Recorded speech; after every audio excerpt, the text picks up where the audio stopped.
1,000 ants keep working, unaware a severe storm cell is forming directly above them. Barometric pressure is dropping rapidly, signaling that heavy rainfall will begin within seconds. To an ant, a single raindrop can weigh nearly 50 times its body mass. As rainfall continues, shallow pools begin forming, threatening to overwhelm the exposed tunnel system.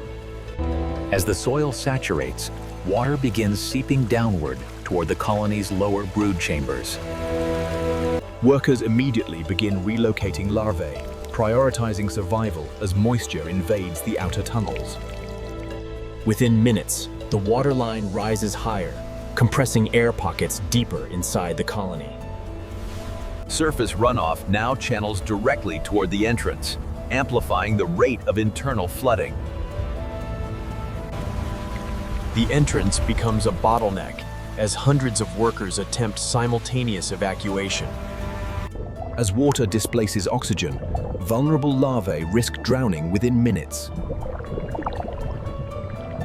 Protecting the queen becomes the colony's priority as floodwater advances closer. Saturated soil begins collapsing, sealing some escape routes entirely. Floodwater now surpasses the entrance height, forcing ants onto the surface. Faced with rising currents, workers begin linking their bodies together instinctively. By locking legs and mandibles, they create a flexible, floating biological structure. Within minutes, the entire colony transitions from underground nest to floating raft.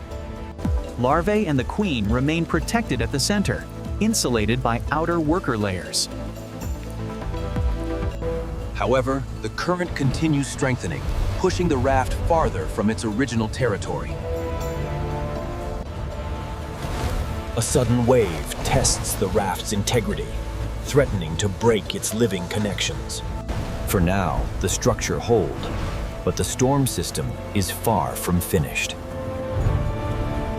The current accelerates, carrying the raft away from the original nest site. Outer workers interlock their legs, reinforcing the raft against increasing hydraulic stress. The structure flexes rather than breaks, distributing force across thousands of connected bodies. Ahead, converging runoff channels create a corridor of significantly faster flow. A stronger lateral wave hits the edge, testing the colony's coordinated grip. Inside the raft, workers compress inward, stabilizing the queen at the protected center. The increasing current begins rotating the raft, reducing its ability to steer passively. Workers reposition themselves, redistributing mass to counterbalance rotational forces. Submersed vegetation appears ahead, offering a potential anchor point within the flood.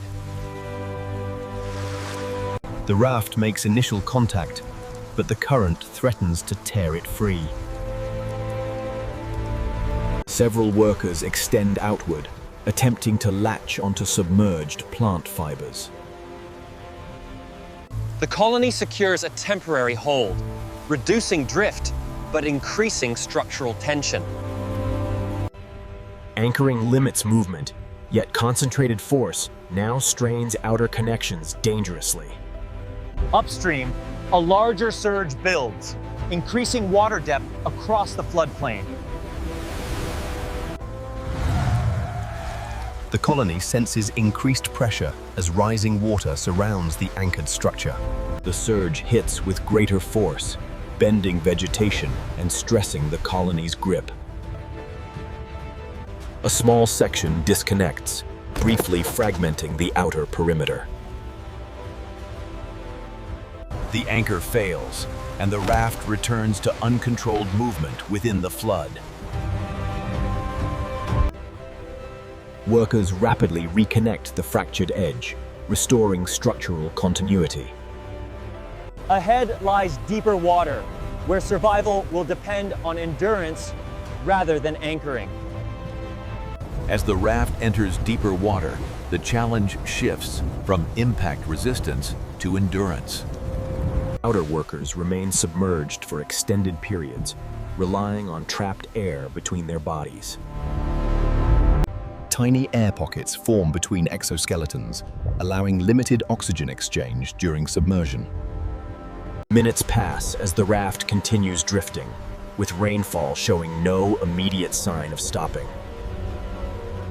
Inside the raft, workers rotate positions to prevent prolonged fatigue in any single layer.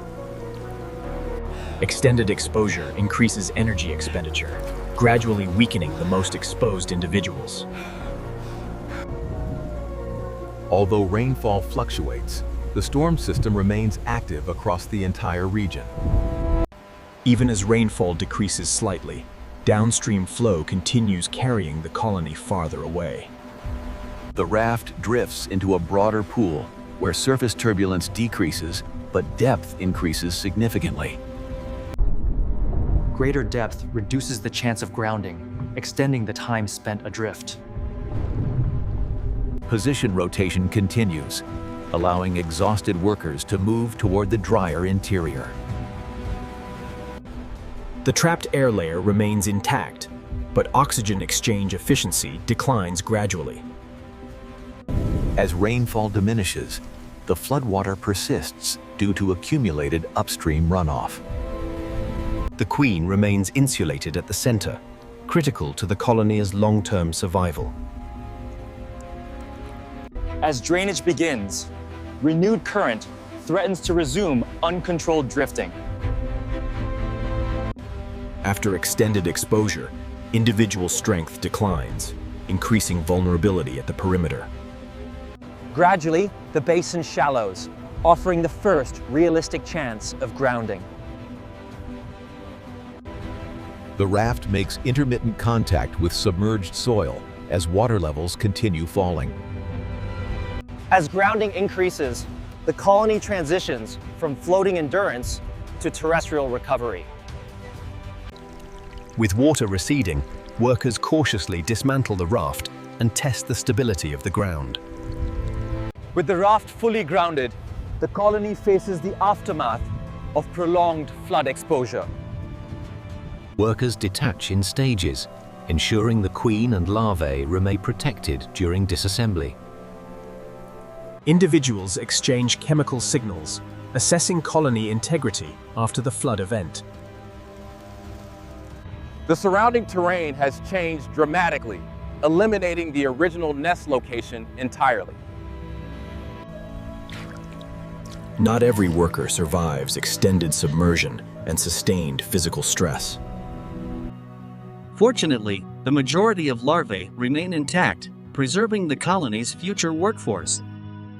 Workers instinctively guide the queen towards slightly elevated terrain for increased safety. Soil density and moisture levels are tested before excavation begins. Excavation begins cautiously, creating a temporary chamber above the receding waterline. Within hours, coordinated labor expands the initial chamber into a functional refuge. The queen is relocated into the freshly excavated chamber to restore colony stability. Larvae follow shortly after, ensuring continuity of the colony's life cycle. The emerging mound signals the early stage of structural recovery. Task allocation resumes, balancing excavation with environmental scouting for resources. The original nest site has vanished, permanently altered by hydraulic forces. Rough estimates suggest the colony retains a significant majority of its original population. Grooming behavior reduces infection risk and restores functional mobility after prolonged immersion. As daylight shifts, environmental stability slowly returns to the altered landscape. The colony resumes organized movement, signaling successful short-term recovery. Despite catastrophic flooding, cooperative adaptation allows the colony to survive and rebuild. With structural recovery underway, we can now evaluate the colony's overall survival outcome. Visual comparison suggests population loss occurred, but the majority of workers remain active. Sustained movement indicates that critical workforce capacity has not been permanently compromised. The new nest is positioned higher, reducing vulnerability to similar flooding events.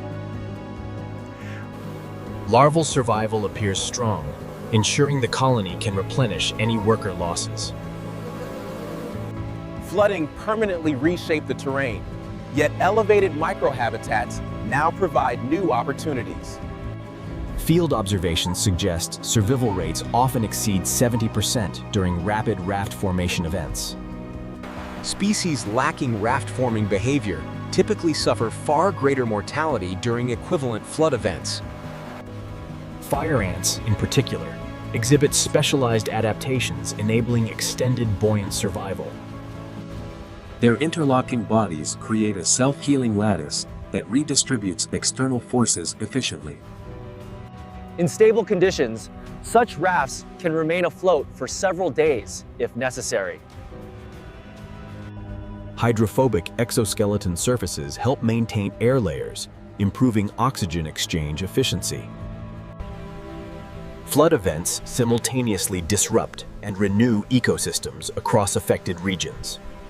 Scouting resumes quickly, capitalizing on newly exposed organic material deposited by floodwaters.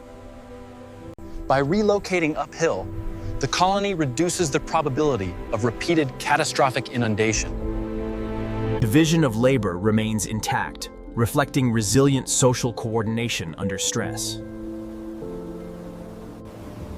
Overall survival likely exceeded 70% due to rapid cooperative adaptation. Collective behavior, not individual strength, ultimately determined the colony's survival. Extreme weather tests biological systems, revealing which adaptations are evolutionarily durable. In the end, cooperation transforms disaster into a survivable evolutionary advantage. What appears chaotic from above follows precise biological rules at ground level. Adaptation, coordination, and timing remain the defining tools of social insect survival.